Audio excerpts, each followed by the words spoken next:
Hello friend, daily sports Bangla YouTube চ্যানেলে আপনাদের আবার আমি স্বাগত জানাই। আবার নিয়ে চলে এলাম খেলার নতুন ভিডিও নিয়ে। এই ভারতীয় ফুটবলারের সঙ্গে চুক্তি বাড়াতে চলেছে ইস্টবেঙ্গল।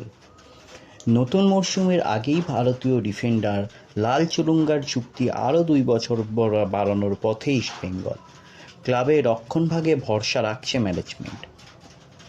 ইন্ডিয়ান সুপার লিগ জয়ের মধ্যে দিয়ে গত মরশুম শেষ করেছিল ইস্টবেঙ্গল এফসি ক্লাব।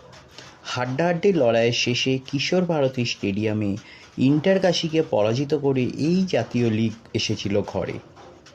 সেই সুবাদে এই নয়া মরশুমে আন্তর্জাতিক টুর্নামেন্টে প্রতিনিধিত্ব করতে চলেছে মশাল ব্রিগেড।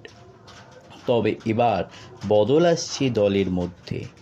দলের দায়িত্বে ফিরছেন না চ্যাম্পিয়ন কোচ অস্কার ব্রুজো। এছাড়াও অন্যত্র যোগদান করেছেন একাধিক ফুটবলার। স্বাভাবিকভাবেই দলের নতুন কোচ ও ফুটবলারদের যোগদান নিয়ে ধোঁয়াশা তৈরি হয়েছে সমর্থকদের মধ্যে। তবে সব ঠিকঠাক থাকবে লাল হলুদের দায়িত্বে আসতে চলেছেন ভারতীয় ক্লাব ফুটবলের অন্যতম সফল কোচ অ্যান্তোনিও লোপেস হাবাস।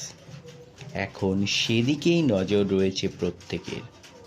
কিন্তু এসবের মাঝেই এবার উঠে আসতে শুরু করেছে নয়া তথ্য। বিশেষ সূত্র মারফত জানা গিয়েছে দলের সঙ্গে এবার নিজের চুক্তি বাড়াতে চলেছেন ভারতীয় ডিফেন্ডার লাল চুরুঙ্গা। হ্যাঁ, ঠিকই শুনছেন, শেষ মরশুমে লাল হলুদ জার্সিতে অনবদ্য ফুটবল খেলেছিলেন এই মিজো সেন্টার ব্যাক।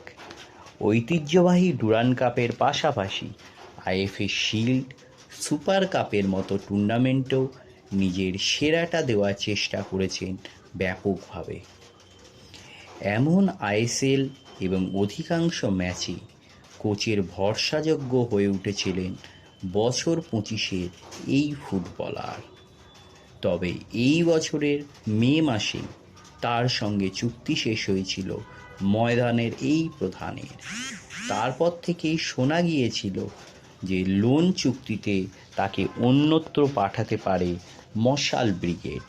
তবে এখন আর সেই সম্ভাবনা কার্যত নেই বললেই চলে। মনে করা হচ্ছে আরও 2টি মরশুমের জন্য তাকে দলে রাখার কথা ভাবছে ম্যানেজমেন্ট। তাহলে আপনারা সবাই জানেন যে চ্যাম্পিয়ন কোচ অস্কার ব্রুজো তিনি কিন্তু দল ছেড়েছেন। এছাড়া মিগুয়েল পেরেরা তিনিও কিন্তু মোহনবাগানে চলে গেছেন। এছাড়া যাকে নিয়ে সবথেকে বেশি চলছে সিবলে, তিনি ইস্টবেঙ্গলে থাকবেন না সেটা নিয়েও জল্পনা চলছে। তাহলে এই হলো আজকে আমার ভিডিও। আবার বলছি, আমার চ্যানেল যদি আপনাদের ভালো লেগে থাকে অবশ্যই চ্যানেলটিকে সাবস্ক্রাইব করে নিয়ে পাশে রাখা বেল আইকনটিকে ক্লিক করে দেবেন, যাতে সবার প্রথমে আপনারা আমার ভিডিও দেখতে পান। ধন্যবাদ।